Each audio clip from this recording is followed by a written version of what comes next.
Kumusta naman po yung iba pang mga kaso sa Pogo-related personalities? Halimbawa po kina Harry Roque.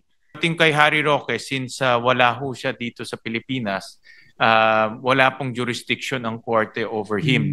At dahil po kailangan ho siyang nandito sa Pilipinas. So yun po ay nakapending rin. No? But yung pending sa kanya ho ay hindi tumatakbo yung kaso other than compared to the other cases na tumatakbo po. May nakikita po bang solusyon, Mr. Chair? Paano i-remedy yung sitwasyon ng gobyerno kaugnay ni Harry Roque para namang pagbibigay respeto sa mga proseso natin, Mr. Chair? Yun po yung exactly tanong ko rin ho kanina. Mr. But Chair. I'll get, baka ho, dahil tanong nyo, baka we'll get some more details. All right, Mr. Chair.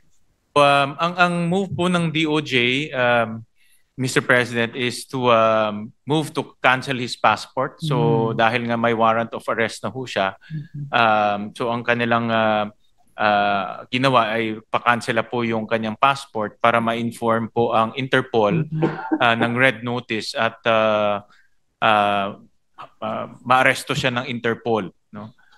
Dito po papasok yung ating relasyon between the different international agencies na pwede pong umaresto sa kanya.